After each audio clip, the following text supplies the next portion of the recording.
Xi'an Kannada ವೀಕ್ಷಕರೇ ನಮಸ್ಕಾರ. ನಾನು ಶಶಿರೇಖಾ.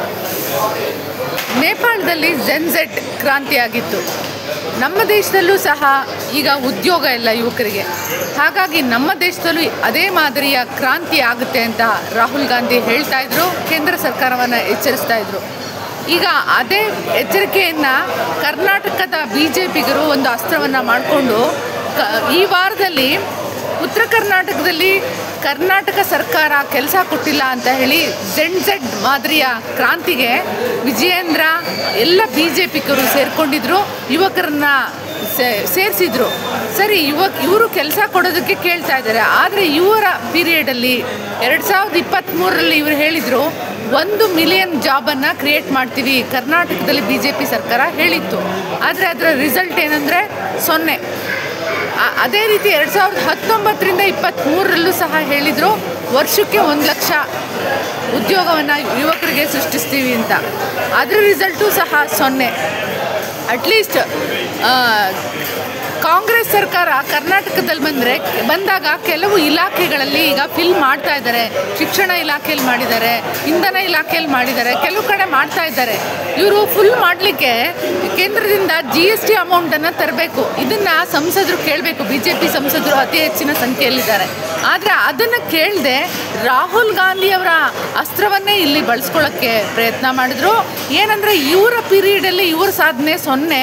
ಈಗ ಅಟ್ಲೀಸ್ಟ್ 35 ಮಾರ್ಕ್ಸ್ ತೆಗೆದುಕೊಂಡಿರುವ ಕಾಂಗ್ರೆಸ್ಗೆ ಇವರು ನೀವು ಚೆನ್ನಾಗಿ ಮಾಡ್ತಾ ಇಲ್ಲ ಕೆಲಸ ಅನ್ನೋದನ್ನು ಹೇಳಕ್ಕೆ ಹೋಗ್ತಾ ಇದ್ದಾರೆ. ಎಷ್ಟು ಚೆನ್ನಾಗಿದೆ ಇವರು ಸ್ಟ್ರಾಟಜಿ. ವಿಜಯೇಂದ್ರ ಅವ್ರಿಗೆ ಹಿಂದಿನೇ ತಮ್ಮ ಸಾಧನೆ ಗೊತ್ತಿಲ್ವಾ?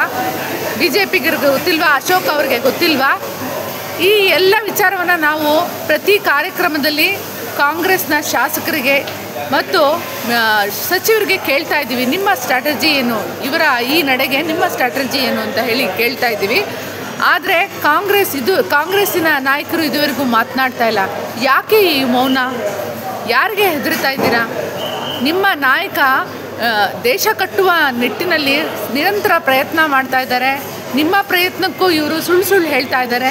ಆದರೂ ಕಾಂಗ್ರೆಸ್ನ ಮುಖ್ಯಮಂತ್ರಿಗಳಾಗಿರ್ಬೋದು, ಕಾಂಗ್ರೆಸ್ನಲ್ಲಿ ಈಗ ಮುಖ್ಯಮಂತ್ರಿಗಳಾಗಿರುವಂತಹ ನಮ್ಮ ರಾಹುಲ್ ಗಾಂಧಿ ಅವರು ಏನೇನು ಮಾಡ್ತಿದ್ದಾರೆ ಅಂತ ಎಲ್ರಿಗೂ ಗೊತ್ತಿದೆ. ಮುಖ್ಯಮಂತ್ರಿ DCM ಎಲ್ಲರಿಗೂ ಗೊತ್ತಿದೆ. ಆದರೂ ಮಾತನಾಡ್ತಿಲ್ಲ. ಈ ಮೌನ ಮುರಿದ್ರೆ ಮಾತ್ರ ಇವರು ಈ ರೀತಿ ಕದಿಯೋದನ್ನು ಬಿಡೋದು. ಇಲ್ಲದಿದ್ದರೆ ಕದಿತಾನೇ ಇರ್ತಾರೆ. ಕಾಂಗ್ರೆಸ್ ಸ್ಟ್ರಾಟಜಿಗಳನ್ನ ಕದಿತಾನೇ ಇರ್ತಾರೆ. BJP ಅಂದರೆ ಕಳ್ಳತನ ಮಾಡೋದು, ಸ್ಟ್ರಾಟಜಿ ಕಳ್ಳತನ ಮಾಡೋದು, GST ಕಳ್ಳತನ ಮಾಡೋದು. GSTಯಲ್ಲಿ ಎಲ್ಲ ಹಣ ಕಡಿಮೆ ಆಗಿದೆ ಅಂತ ಹೇಳ್ತಾರೆ. ಆದರೆ ಯಾವ ಹೋಟ್ಲಲ್ಲೂ ಅಮೌಂಟ್ ಕಡಿಮೆ ಆಗಿಲ್ಲ, ಯಾವ ಪದಾರ್ಥದ ಬೆಲೆ ಕಮ್ಮಿ ಆಗಿಲ್ಲ. ಇದು BJPಯ ನಿಜವಾದ ಮುಖ. ಈ ಮುಖವನ್ನು ಈ ದೇಶದ ಜನ ಅರ್ಥ ಮಾಡ್ಕೊಂಡಿದ್ದಾರೆ. ಕಾಂಗ್ರೆಸ್ ಸಹ ಈಗ ಮಾತನಾಡಬೇಕು.